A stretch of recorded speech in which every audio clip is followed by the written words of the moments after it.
Apple Vision 2 is coming to us this year.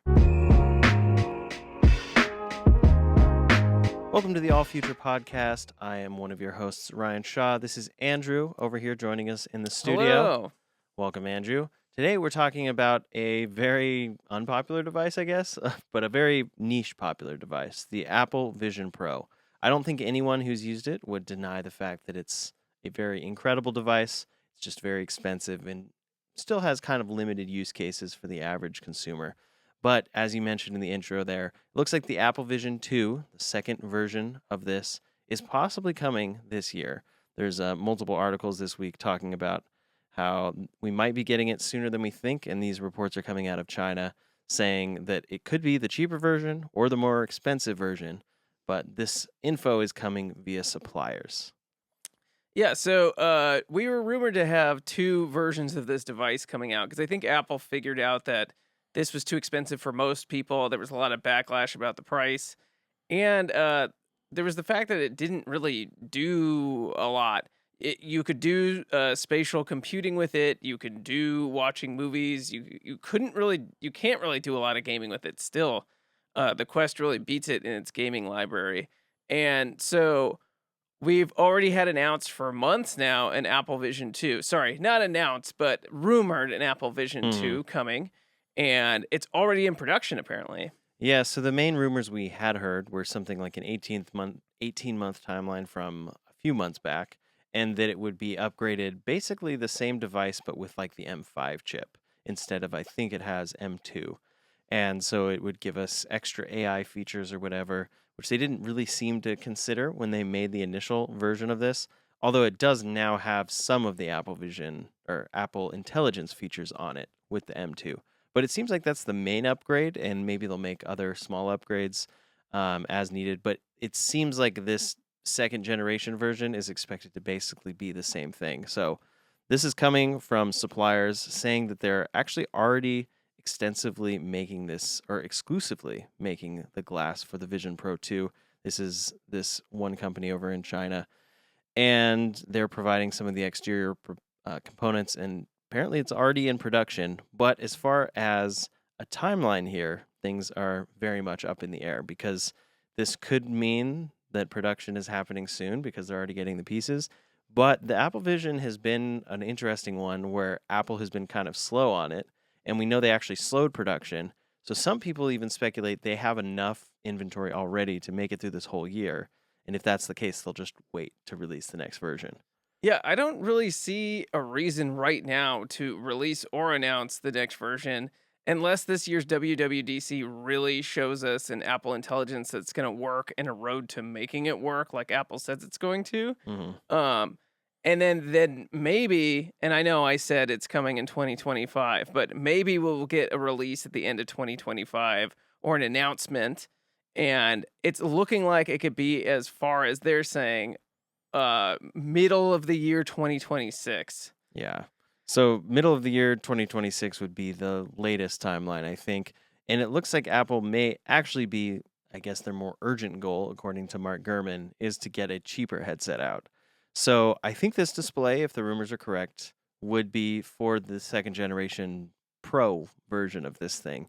But we don't really know how they're going to release this. And I wouldn't be surprised if this is one of those products that is a lot different than any other Apple product, in the sense that even if suppliers are making the pieces for it, Apple will like sit on it for a little bit and then redirect their inventory accordingly. And then things are really up in the air right now as far as tariffs with their phones and everything. And this is obviously a product that would be affected and is already very expensive. So, yeah. Yeah, definitely. It can get more expensive. And they were trying to cut the price of this down to maybe $2,000. But even at $2,000, it's expensive for a VR device. I mean, the Quest products can be like sub $500, sub $300 now. And you can get used ones all over the place. And they're very good devices. And so I don't know who's going to justify a $2,000 price tag, even on an Air version of something like this. Yeah. It just doesn't seem like an obvious choice for anyone. Even if you were strapped for cash at $4,000, $2,000 is still extremely expensive for a device you're going to kind of use sometimes. And as someone who did spend $4,000 plus on this device, I do kinda use it sometimes, and it has become kind of like a dust magnet, Hmm. and I wish I used it more, and it is still phenomenal. There's just not enough use cases, not enough content being made for it right now. Yeah, there's exciting stuff. I think I probably mentioned it last week. There was a new thing to watch, but I haven't watched it yet. It was a baseball thing, and I'm a baseball fan, so I bet it's very, very cool. And it's filmed in Apple's, whatever they're calling it. It's not spatial video, but they're immersive. It's an Apple immersive experience, probably utilizing that special camera from Blackmagic. But in any case, the timeline here is a pretty big range. It comes from Mark Gurman saying it's between fall of 2025 and spring of 2026. And apparently that also does line up with the IT Home article, which is also what is giving us this info that the screens are already in production. Yeah, we'll see what happens with this. We'll see what happens with tariffs in general. I think we've seen so much up and down from these things that we actually don't know what's going to happen with it. Hmm. So there's a lot of assumptions being made and a lot of assumptions about people thinking they know about Apple supply chains. Like it's so many analysts' full-time job to know where Apple's supply chain comes from, and they don't even know. Like some of these people leaking, uh, the supply chain on Twitter or things like that, they don't know exactly. These are still all rumors Hmm. from the supply chain on up to see, oh, where are these parts going? But I don't think there's one person besides people at Apple who know where every single thing comes from Yeah. and how that's actually going to translate to a more expensive device or not. So, And we've seen this week already that Apple is responding in certain ways to the tariffs, possibly valuing more of their production in India instead of China because the tariffs are less extreme. I mean, as of right now, as we're filming, I think India's excluded for 90 days, but China has like a huge 125%. I think everyone expects that something's going to change in this regard and that that's kind of the tactic. But, 125% is a pretty big deal if you're taking the Apple Vision and let's say it's entirely made in China and they import that, you end up with an $8,000 price tag. So yeah. that's obviously not going to be possible for Apple to just do that. And then if it really is that much more, or even if just their own cost is, let's say it's 2,000 for them to make it, then it's over $4,000 for them before they give it to a consumer, and they have to make some profit. So obviously something's going to have to change in that regard. They're going to have to produce it somewhere else, but it feels like it would be like India, Brazil, these other countries where they have supply chain already. It'd be interesting too, because there's probably so many things that we don't know about of trying to dodge this too. Like last week, we reported on Apple potentially moving to Brazil to like, Hmm. because the Brazilian tariffs weren't as crazy. And if you think some of this manufacturing is coming back to the United States, I don't know that that could ever be true unless the whole factory is automated or most of the factory is automated and there's a couple special workers in a factory to try to get these things done.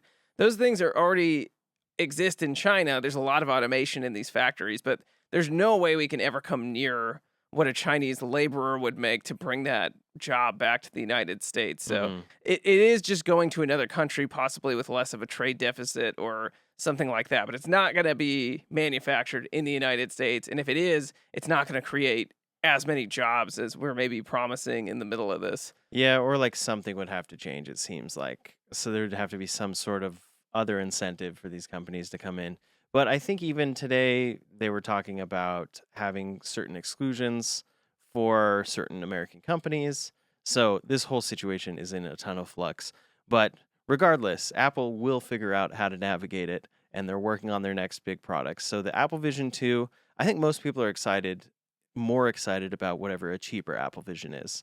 I don't think there's anything that I can see that I need to be better on my Apple Vision. Yeah, When it works great. I was gonna say the same thing. Like, I don't know that an M5 would make sense for an upgrade. Hmm. We've talked about this exclusively like a ton, which is if they don't support Apple Intelligence on the original, Yeah. we're both going to just like step on them and break them, because of like that's ridiculous to, leave your early supporters out to dry. I think Hmm. they're really gonna upset a lot of people if they don't do that. So Yeah, especially when this was like the flagship product that came out months before they announced Apple Intelligence. It's just the ultimate like slap in the face to early adopters, like you're saying. That does happen with products. Yeah, early adopters get burned, but this one feels especially kind of like, come on, Apple. oh, we have the new version with the M5 chip. But in any case, more people are excited about a cheaper version of this possibly coming. And I think we've gone over what that could bring. But Apple, I think, has talked about like lower quality displays, which we would be disappointed by because that's kind of the best part of the Apple Vision. But possibly, if they can make it a little lower quality, they can widen the field of view, which may be something that actually improves it. They can definitely get rid of that front screen. I don't think Yeah. anyone likes those eyes. Yeah, that's so weird. Yeah. Such a weird thing to try to accomplish. And I wouldn't be surprised if they can get rid of some of the internals or some of the sensors and still accomplish the majority of what people are doing with it. And they're probably collecting that data all the time, seeing like, oh, this camera over in this corner that we thought was essential gets used once every 6 weeks by this device in this rare scenario. Maybe we can reposition something to get that task done differently. Yeah, and it's so weird. So, like, something like a Quest has some kind of like hand tracking, but it's not used for everything. But I don't mind using having controllers. Like, makes the input so much faster that you have some kind of tactile control. I feel like not that you're supposed to use it with your hands that Yeah. much, but it's also if I'm sleeping in bed next to my wife, I can't like search for immersive experience, and in the middle of that, you have to sort of use your pointer fingers or whatever to type stuff in. There's not always a moment that you can use your voice with it. So there's lots of things that are, hit or miss, and Yeah. that might be better with controllers if they, introduce controllers.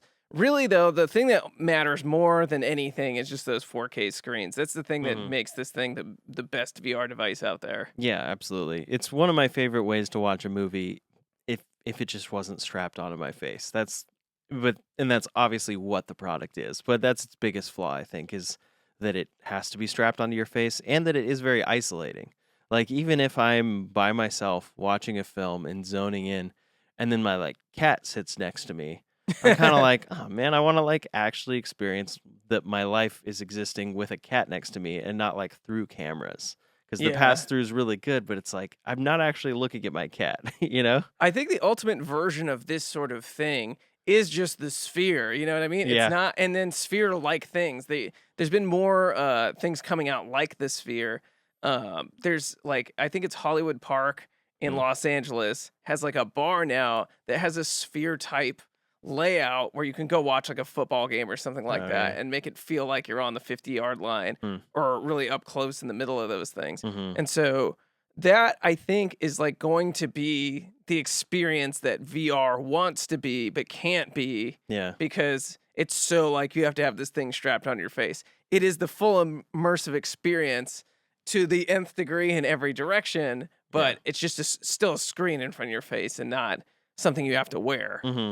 And then, yeah, just give us a much cheaper version of the headset that's lighter weight, which will take probably years to accomplish, but lighter weight and smaller, and then give us really great collaborative stuff to where multiple people can wear them and have the same screen position in the same spot. And then we can look over at each other and it's more real. But all of that will take quite a bit of time. Here's for my Apple. Andrew prediction for this, right? This isn't going to happen in 5 years or 10 years or maybe 20 years. But we're just going to have theater rooms that look like mini versions of the sphere. And that's what people are going to build instead of like having TVs. It's just going to be like this fully immersive around thing that the whole room is your TV. And then you'll actually have your fully immersive setup where you can look in any direction. Well, yeah, that's what's funny though, is that's actually not even the immersive. Well, I guess it's the immersive element that I love about watching a movie, but I'm still keeping it as a flat movie screen in front of me, but it feels like I'm in a theater with all my distractions taken away.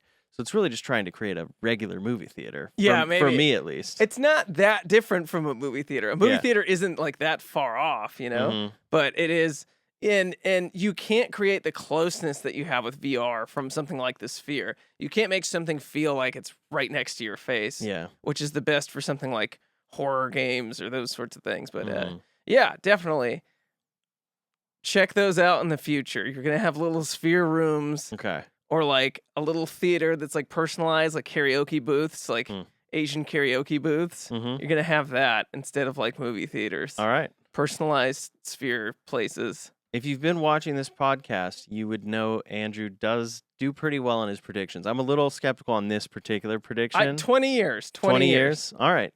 Cool. Check back in 20 years when podcasts don't exist anymore and the singularity has been discovered.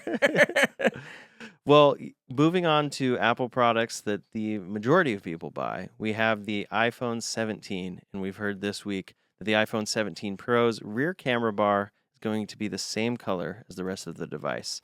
So the current iPhone, obviously, this has a case, but the camera bar is, well, is it? It's a little bit of a different color. I remember slightly. it being more extreme, but I guess it's kind of a two-tone type of thing, right? Yeah, that's lighter than the original, like desert sand on the back. Mhm. Yeah, this has a pretty good description of what the phone's gonna look like. Here, let's check this out. I gotta be honest, I don't really see a difference. Is this because I have the gold one, or are the other ones more of a difference? I don't think so. I just have the gold one too, so I have Yeah. nothing to compare it to right But now. this part is supposed to be the same color as the rest of the device in the iPhone 17 Pro, and it's going to be something that changes from its two-tone design. And there's a render of what this looks like here. I guess it's just maybe the part of it is kind of clear. I guess that's more of what it is that the back right here is like clear glass versus when you look at this render, it's actually colored that. So that's probably the difference there. Instead of just being clear, it's literally the same exact color as the device itself. I like the design of this phone. There's been leaked cases too that look like you're actually going to have a cutout for the cameras like normal, and then a cutout for those flashes like normal too. So you have two cutouts. I like that it just looks different. I want every iteration of these iPhones to be a little bit different so people know you have the new one or not. Because otherwise, we have whatever 5 years of the exact same design going out. It's like, what's the point of having the new one? It comes with an extra button or two, but really it's like essentially the same phone. Yeah. There's not like a good recommendation to upgrade at any point, Mhm. So anyways, USB-C was like the nicest thing to come out, and that Yeah. wasn't even something that Apple wanted. Mhm. So And that's nice. Yeah, it's a great change. I'm happy that that came to be. But I am curious about this thing, and I almost wonder if this two-tone or non-two-tone design thing is maybe just some confusion, because this is Mark Gurman responding, saying some images online even show a two-tone design, and he says, like many renders, they're not an accurate representation. And then he said iPhone 17 Pro won't have a two-toned back, I'm told. The camera area will be the same color as the rest of the device. So I almost wonder if this is him just saying, no, it's going to be like it has been, yeah, but I he's think that's more confirming it. that it's not the opposite. But maybe it will truly be colored that instead of clear like it is on this phone. Small design change. Most people put cases on their phone, so I guess the only difference is that the part that you'll see on the cameras will be colored. Maybe more of a matte type of feel instead of clear shiny. I don't know. Yeah, I don't know. I don't think this makes a huge difference. I don't think having it be the same color or not is going to sell any phones. What else we got going? Well, the big news, of course, is that iPhone 17 Air model that's going to replace the Plus device in the lineup. So it seems like it's going to be iPhone 17, iPhone 17 Air, iPhone 17 Pro, iPhone 17 Pro Max. So if you want to get an upgraded larger screen, it seems like you're going to have to go Pro Max. We're not confirmed on what the Air specs are, but I think it's going to be somewhere smaller, like a little in between. And then it's like a simpler design, thinner, slim, that whole thing. Just to kind of differentiate the phone, like we've talked about, and then give people a new, smaller design, and then give them a simpler phone that isn't just what is it now? The 16E. Yeah. 16E, yeah. This is more like the iPad Pro. It's very thin and it only has one camera, and the camera bump looks kind of huge because we're not used to having phones this small. So the camera bump's probably normal, but on a phone that small, it looks big. There's case renderings of the Air out now that look really, or like dummy cases. Oh yeah. Dummies are the like plastic 3D printed renderings that go to all the factories that make cases and accessories and things. So those builders can be building those models out before the phone comes out. And so we've seen a couple of these. Here's the case for the This that's the is Pro Max. That's for the Pro Max. Wow. That's a big cutout. It kind of looks hilarious at this point, but it makes sense. I mean, it's just completely taking Looks up like a the whole minion. back. I Or like, I've what's that game, Among Us? It looks like a mhm. Among Us. It kind of does, yeah. I felt for a long time that the like off-centered thing when you set it down and then it just wobbles on a table is kind of weird. So this will fix that, but it will just be resting on a larger camera bump, you know. So this is what this looks like for the Pro models. I'll look for that render of the Air. Yeah, the Air is gonna be cool. I think I just like things that are designed differently. We've been just seeing that same design from these Pro phones and the iPhone, 14, 15, 16, 17. We sort of see that like dual camera design. And I just like new things being in Apple's lineup. So here's some photos of this iPhone 17 Air, and this is that very thin design, exactly what they're going for, the same exact technique as the iPad Pro, which Yeah, is now the like one of the thinnest devices Apple has ever made, and like the thinnest one they ship at this point. yeah, definitely. And it seems like it's copying that camera bump design. So it will have that camera bump all the way to the edge. And that's hmm kind of hasn't been confirmed until this came out, too. Yeah, so camera bump all the way to the edge, but then also secondary bump. This is how it works right now, where you have two different bumps, but it just feels extra in this. But of course, this is a dummy unit, so it's just an example of what it is based on leaked specs that these people are getting their hands on. I don't know. I quite like how thin this device is. I like how thin it is, too. I'd want to feel it in my hand. Yeah, look at that. That's crazy. Yeah, when you look at it from the side. Yeah, then you're like, oh man, phones are very thick, and I didn't know that something could be this thin. hmm Yeah, I wouldn't be surprised if this is something where it's a little thinner than Apple can actually achieve in practice, but one can hope, one can dream that this is truly what they can do here. Yeah, definitely. I feel like this is a good like phone for people who want something different and have a little more money to spend on that, hmm but they don't want to just get a Pro Max because it's bulky for no reason. And you have the extra cameras that people don't really use that much. You have the extra features that people don't really use that much. I haven't even used my camera button that much. Yeah. So, yeah, it's just this is you don't need the extra features. Give us something else. And hmm this is thinner, and hopefully thinner translates to better and more sales for this. Yeah, I think people do really love the thin. They show off how thin it is compared to other things and other products. People really do value that and like it. So that's going to be something that probably will work, even though it only has the one camera. But for most people, that's plenty. And then it's high enough quality that they still get the 1X and the 2X as a result. But in any case, that's the 17 Pro, or 17 Air, which Correct. we Yeah. should see this year. But coming 2 years after that, so 2027, is the iPhone 19 Pro, which is rumored to come alongside a foldable. This also marks the 20th anniversary of the iPhone, and it's going to come with a reported redesign, and it has a more extensive use of glass. So this is going with a solid bar just like this all the way across. I'm curious actually if this could enable finally putting in an all-in-line could enable some level of spatial video or photos that's even, more impressive because it has 3 cameras. I don't know if that's how that works, but this is very much in line with some Android devices we see Yeah, today. that's what I was gonna say. It looks like a Samsung device. This is just a render. We don't know exactly what it's gonna look like.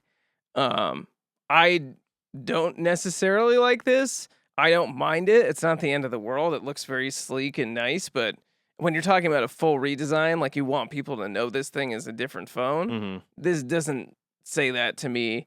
And I guess we're getting to a point where it's really hard to design something different on a phone. You really have to take like some kind of crazy swing. hmm And I don't know that we're gonna get that before we transition into something that's more like talking to your AI. Like it's just a Chat GPT phone Yeah. that has one app on it and it could still do all the things you need it to do, but it just doesn't, it's designed to be less handheld or, hmm something that interacts less with your hand. But you still need something to take pictures. It's really hard to get, you still need to see a screen for directions or see a screen for a lot hmm of stuff.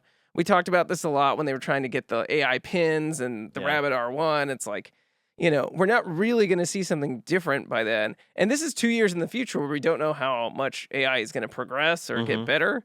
And so we'll see what a redesign might even look like for that in the future. But yeah, it just doesn't feel like AI is going to progress to that point by that timeline. Yeah. Unfortunately, it doesn't feel that way.